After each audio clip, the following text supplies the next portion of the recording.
Continuamos con el desarrollo de la audiencia, esta vez para efectos de dictar la sentencia correspondiente. Para eso, una breve recuerdo de lo que se versa el caso. Agrocampo SAS afirmó que es titular de las diversas marcas que se mencionan en la demanda y que contienen la expresión Agrocampo, y agregó que la sociedad demandada utiliza la expresión Agrocampo para identificar su establecimiento de comercio denominado Agrocampo El Molino, circunstancia que, en concepto de la parte demandante, configura una infracción a sus derechos de propiedad industrial sobre las marcas en cuestión. La sociedad demandada, recordemos, no contestó la demanda ni compareció al proceso. En este caso, como están verificados todos los presupuestos procesales y no existe ninguna nulidad que afecte la validez de las actuaciones, corresponde proferir la decisión de fondo. Y para empezar, un comentario teórico, teniendo en cuenta que, como en otros casos, en la infracción que se predica de la sociedad demandada se da por la utilización del signo Agrocampo en la modalidad o para efectos de identificar un establecimiento de comercio y no productos y servicios, es decir, a título de enseña comercial y no a modo de marca. Para estos efectos, y muy brevemente, voy a recordar algunos aspectos teóricos ya explicados en una sentencia que constituye un precedente para este caso. Fue la proferida el 12 de noviembre de 2013 dentro del proceso número 2013-102-142 que corresponde al acta 341 de la fecha mencionada. En este caso se recordó, para estos aspectos teóricos, en resumen, que se considera que se constituye una infracción contra los derechos de propiedad industrial que tiene el titular sobre su marca cuando se utiliza un signo idéntico o similar y esa circunstancia es suficiente para generar un riesgo de asociación o de confusión en el mercado, independientemente del signo denominado infractor, sea utilizado con una finalidad de identificación distinta a la relacionada con productos y servicios. Para nuestro caso, cuando se utiliza para distinguir en el mercado un establecimiento de comercio, es decir, a título de enseña comercial. Y en ese caso mencionábamos que había tres fundamentos para decirlo. El primero de ellos correspondía a una interpretación sistemática del régimen establecido en la normativa comunitaria, en particular de los artículos 136, 155, 192 y 200 de la decisión 486, y que además tiene en cuenta el propósito que la normativa establece tanto a la acción por infracción de derechos de propiedad industrial como a las reglas que determinan el surgimiento de ese tipo de derechos, en particular a las causales de registrabilidad de la marca. En ambos casos, decíamos, se trata de impedir que en el mercado existan signos que puedan ser considerados confundibles. Y para esos efectos mencionábamos que, teniendo en cuenta que esa protección se lograba en dos momentos. En primer lugar, cuando se determinaba las condiciones de surgimiento del derecho de propiedad industrial, en nuestro caso, para efectos de las marcas, en relación con las causales de irregistrabilidad relativas. Y a nivel de infracción, cuando se establecían las condiciones para considerar configurada una infracción de esos derechos. En esa línea mencionábamos que a nivel de las condiciones del surgimiento de los derechos de propiedad industrial, el artículo 136, literal B, de la decisión 486 impide el registro de una marca si se considera confundible con una enseña preexistente. Y a nivel del registro mencionábamos que los artículos 192 y 200 de la decisión 486 confieren al titular de una enseña comercial el derecho a impedir que un tercero utilice un signo idéntico o similar, así sea a título de marca, es decir, para la identificación de productos y servicios. Consideraciones todas que nos servían de fundamento para concluir que, entonces, el sistema también establece, a favor del titular de un derecho de propiedad industrial sobre una marca, la facultad de impedir que un tercero utilice un signo idéntico o similar si se considera susceptible de generar un riesgo de asociación o de confusión en el mercado, aunque ese signo se emplee para la identificación de un establecimiento de comercio. Como segundo motivo, mencionábamos la concepción amplia que, entre otras decisiones, en la interpretación prejudicial número 118 IP 2012 y 89 IP 2011 ha establecido el Tribunal de Justicia de la Comunidad Andina respecto de las facultades que al titular de una marca le confiere el derecho de exclusiva derivado de ese signo distintivo. el tribunal, lejos de limitarlo a una interpretación restrictiva, establece que, aunque en principio se encuentran esas facultades previstas en el artículo 155 de la decisión,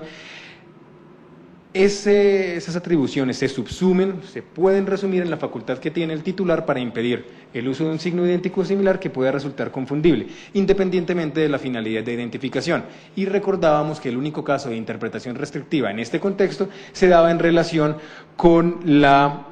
limitaciones al jus prohibendi derivado de la titularidad sobre la marca, no a ese jus prohibendi y a las facultades de exclusiva. Finalmente, resaltábamos que es una posición doctrinaria que mantiene una posición concreta que mantiene la doctrina especializada sobre este punto y entre otras mencionábamos la obra de Ricardo Metque Méndez, Lecciones de Propiedad Industrial. Todo esto para decir entonces que se entiende que se configura una infracción a los derechos de propiedad industrial del titular de una marca la utilización de un signo idéntico o similar susceptible de generar un riesgo de asociación o confusión, aunque el signo, para nuestro caso, se emplee para la identificación de un establecimiento de comercio. Con estos aspectos teóricos claros, es evidente que en este caso se configuró la infracción señalada por la parte demandante. Sobre el particular, como se puede apreciar en las certificaciones que obran a folios 36 y 40 del cuaderno 2 del expediente, Agrocampo acreditó que es titular de, entre otras marcas, la marca mixta Agrocampo, para identificar servicios contenidos en la clase 42, en la versión séptima de la clase 42 de la clasificación internacional de NISA, y la marca nominativa Agrocampo para identificar servicios de la clase 35 de la versión octava de la misma clasificación, servicios que para nuestros efectos se pueden resumir en los prestados por establecimientos destinados a satisfacer necesidades individuales, especialmente relacionadas con productos veterinarios, de un lado, en cuanto a la mixta, y en relación con la nominativa, servicios relacionados con la comercialización de, entre otros productos, alimentos para animales. Asimismo, en este caso está acreditado que la sociedad demandada empleó la expresión Agrocampo para la identificación de su establecimiento de comercio, identificado Agrocampo El Molino. Esto se encuentra demostrado, en primer lugar, con las fotografías que se aprecian a folios 11 a 13 del cuaderno 2, que están corroboradas con la declaración extrajuicio rendida por el señor Daniel Herrera Pinto. También se corrobora con las tarjetas de presentación de los funcionarios de ese establecimiento en el que aparece el uso de la expresión y con el certificado de existencia y representación de la sociedad demandada que refiere que es titular del establecimiento de comercio del que venimos hablando. Adicionalmente, en este caso está acreditado que el signo que emplea la sociedad demandada para identificar su establecimiento de comercio es idéntico a la marca nominativa de la sociedad demandante y además similar a la marca mixta, similar en la medida en que reproduce de manera idéntica el elemento denominativo de ese signo distintivo. Estas consideraciones permiten concluir, sobre la base de lo que establece el tribunal, que existe entonces entre estos signos similitudes fonéticas, ortográficas y conceptuales.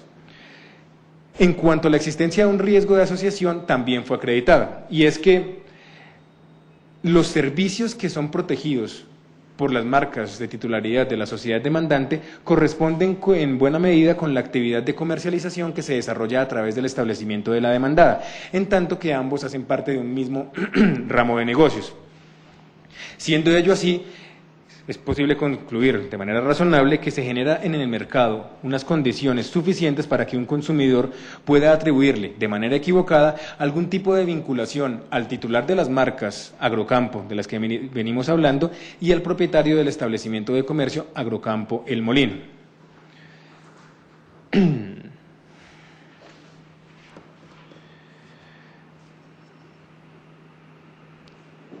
Sobre la base de estas consideraciones, entonces, se acogen a las pretensiones declarativas contenidas en la demanda, específicamente la relacionada con la existencia de la infracción de la que venimos hablando. Analicemos ahora la pretensión indemnizatoria. Y en relación con ello, empecemos señalando una regla general consistente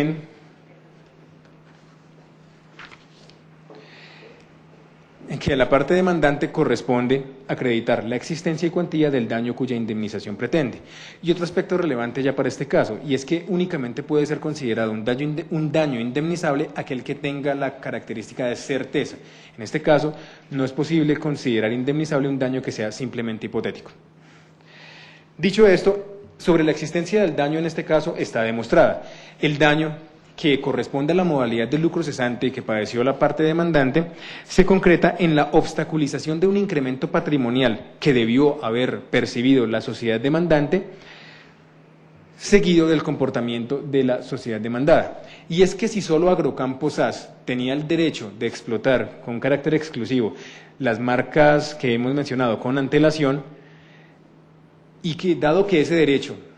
le daba también la atribución de exigir una remuneración a cambio de la utilización de ese signo por parte de terceros, obviamente partiendo de la base de una preexistente autorización, es claro que el comportamiento de la sociedad demandada consistente en utilizar ese signo distintivo, dado que omitió el pago de la correspondiente contraprestación, le generó a la sociedad demandante un detrimento patrimonial consistente en la obstaculización de la retribución a la que tenía derecho, derivada de la indispensable concesión de una autorización para efectos de utilizar las marcas en cuestión. Y en relación con la cuantificación de este daño que se acredita como existente, es preciso, en primer lugar, remitirse al dictamen pericial y, en segundo, hacer dos precisiones acerca del periodo en relación con el cual corresponde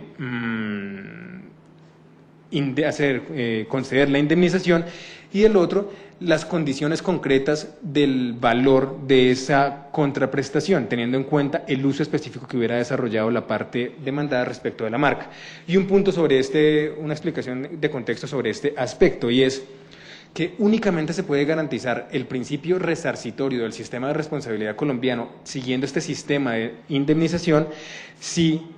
el valor que se establece a modo de contraprestación por la utilización del signo distintivo se basa no en la utilización concreta que desarrolla la parte demandante, sino en la utilización específica que hubiera desarrollado a manera de infracción la parte demandada. Solo de esa manera puede garantizarse el carácter resarcitorio. Obviamente, con lo que he dicho, queda claro que aplicaré para estos efectos de cuantificación el criterio de indemnización establecido en el literal C del artículo 243 de la decisión 486, que corresponde al precio que el infractor habría pagado por concepto de una licencia contractual. Las dos precisiones que mencionaba corresponden al periodo durante el cual era procedente la indemnización y los bienes específicos que debían hacer parte de esa licencia. En primer lugar, el periodo no puede ser otro distinto que el correspondiente al que cubre el 1 de marzo de 2011 y la fecha que señaló el perito en su dictamen. Una explicación en relación con esto. Un proceso como el que nos ocupa en este caso corresponde a un caso de responsabilidad extracontractual derivado de la infracción a derechos de propiedad industrial. Ahora, acorde con la normativa comunitaria, únicamente puede hablarse de una infracción a un derecho de propiedad industrial en las condiciones que interesan en nuestro caso, cuando un tercero emplea sin autorización el signo distintivo del titular de la marca. Ahora, en este caso, únicamente puede predicarse la existencia de una infracción imputable a la sociedad demandada desde el 1 de marzo de 2011, y esto por dos razones. La primera, porque a pesar de que ese establecimiento de comercio existía desde antes, y se estaba denominando con esa expresión, lo cierto es que el uso no lo estaba desarrollando la sociedad demandada, porque en ese momento no era titular del establecimiento en cuestión, lo estaban desarrollando los sucesivos titulares anteriores al momento en que adquirió ese establecimiento la sociedad demandada. En segundo lugar, lo cierto es que no puede imputarse a la sociedad demandada ese uso anterior, entre otras cosas, porque para ese momento la sociedad demandada ni siquiera existía, no habría surgido como una persona jurídica en los términos del artículo 98 del Código de Comercio. Finalmente, en relación con el argumento formulado por la parte demandante en sus alegatos de conclusión relacionado con consistente en que la sociedad demandada perpetuó la infracción que había iniciado el primer titular del establecimiento, lo cierto es que no se acreditó la existencia de ningún vínculo jurídico que pudiera fundamentar ese carácter perpetuo de la infracción o imputarle a la sociedad demandante la infracción que hubiera cometido otra persona. Y ese vínculo no podría encontrarse en la regla de solidaridad contenida en el artículo 528 del Código de Comercio, solidaridad que existiría entre el enajenante y el adquirente de un establecimiento de comercio, en la medida en que esa regla de solidaridad es únicamente aplicable respecto de las obligaciones derivadas del desarrollo de la actividad comercial que se desarrolla mediante el establecimiento de comercio en cuestión. No puede derivarse esa solidaridad por la responsabilidad extracontractual y personal que hubiera tenido o que hubiera surgido a cargo de cada uno de los sucesivos propietarios del establecimiento de comercio. En segundo lugar, y ya acerca de los productos que deberían incluirse en el cálculo de la contraprestación que correspondería pagar a la parte demandada, unas precisiones también. La primera ya se había mencionado hace un momento, y es que el objeto social establecido en los estatutos de una sociedad mercantil y el que da cuenta al certificado de existencia y representación correspondiente, corresponde, ha dicho la jurisprudencia, a una realidad formal que, por regla general, establece la capacidad de acción que tiene una sociedad mercantil. Lo que nos interesa para este caso, siguiendo el principio resarcitorio que explicaba hace un momento, es la realidad material del mercado, es decir, la concreta actividad mercantil que en ese escenario desarrolló la sociedad demandada, que se materializa para nuestros efectos en los concretos productos que comercializó a través de ese establecimiento de comercio. Sobre esa realidad material, en este proceso se aportaron algunas pruebas y está acreditado con fundamento en las tarjetas de presentación que obran a folios 14 y 15 del cuaderno 2 y también en las fotografías de las fachadas del local donde funciona el establecimiento de comercio que interesa en este caso, que se encuentran a folios 11 a 13 del mismo cuaderno 2, que la sociedad demandada se limita a comercializar alimentos para animales y maíz. Ninguna referencia se hace en esos medios de prueba acerca de la comercialización de medicamentos veterinarios. En esa medida, únicamente respecto de esos productos puede fundamentarse la contraprestación que estamos tratando de cuantificar en este ejercicio. En relación con el argumento de la parte demandante, evidentemente es innegable su razonabilidad y su fundamento razonable. Es supremamente verosímil que en el contexto del mercado los consumidores traten de buscar un solo distribuidor que pueda satisfacer todas sus necesidades de obtención de insumos para efectos de desarrollar actividades mercantiles relacionadas con el agro. Sin embargo, en este caso, ese argumento, por más razonable que es, no aparece respaldado con ninguna prueba y, en segundo lugar, existen pruebas que tienden a desvirtuar lo que son las dos que ya he referido. En esa medida, aunque es razonable y es innegable, no pierde el carácter hipotético que impide considerarlo como indemnizable. En este caso, el único aspecto que tiene la característica de certeza necesaria para configurar un daño indemnizable se refiere o está relacionado a la comercialización de productos, alimentos para animales. Sobre esta base y teniendo en cuenta los fundamentos del perito, no solo por la adecuada fundamentación de sus conclusiones, los también adecuados soportes basados tanto en información obtenida por la parte demandante y también por información obtenida por su contraparte, acogeremos el concepto del perito en las condiciones señaladas y, por lo tanto, la cuantía del daño la consideraré en 14.637.000 pesos. En resumen, acogeré las pretensiones declarativas, la pretensión indemnizatoria en este sentido, algunas pretensiones consecuenciales que ya voy a precisar en la parte resolutiva y únicamente voy a desestimar las pretensiones relacionadas con el reconocimiento de los derechos de propiedad industrial de la sociedad demandante, en tanto que ya están reconocidos por la Oficina Nacional competente, se puede apreciar en las certificaciones, y la que corresponde o la que pretende que compulsemos copias para un efecto relacionado con la inadecuada forma en la que la sociedad demandada podría estar llevando su información comercial. Sobre la base de todo lo expuesto, entonces, el coordinador del Grupo de Competencia Desleal y Propiedad Industrial, en ejercicio de las facultades jurisdiccionales conferidas por el artículo 24 del Código General del Proceso y de conformidad con la Resolución 450 de 2013, administrando justicia en nombre de la República y por autoridad de la ley, resuelvo lo siguiente. Primero, declarar que Inversiones 3E SAS infringió los derechos de propiedad propiedad industrial que Agrocampo SAS ostenta sobre las marcas nominativas y mixtas Agrocampo, correspondientes a los certificados de registro 144.503 y 379.834, en las condiciones señaladas en la parte motiva de esta providencia.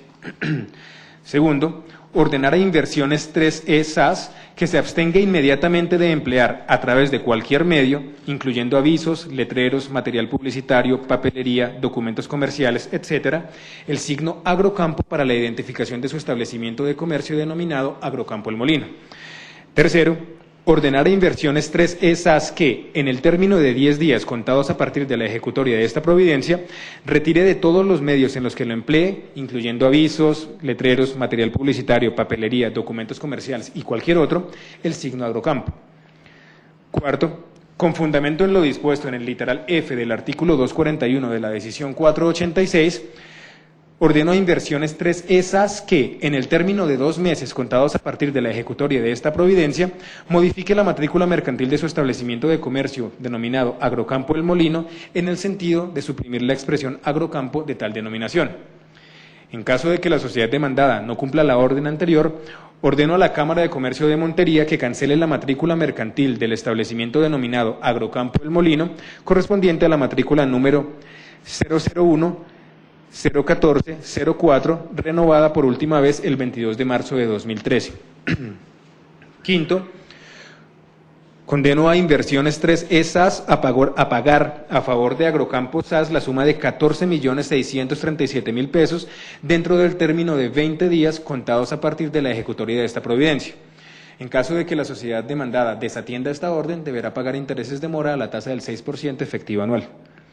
Sexto, desestimo las demás pretensiones formuladas en la demanda. Y séptimo, condeno en costas a la parte demandada y fijo para el efecto el equivalente al 18% de la condena impuesta, que corresponde a la suma de 2.634.660 pesos. Esta decisión queda notificada en estrados. Gracias, doctor. Si nos da 5 minuticos, doctor, para definir si qué vamos a la actuación a seguir. Gracias.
Sí, llegó asustado. Y yo le dije, ¿será que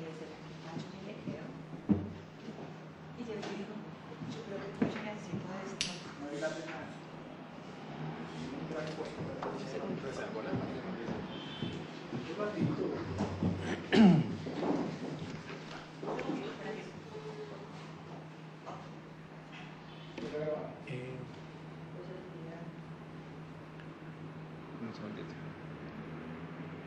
Esto.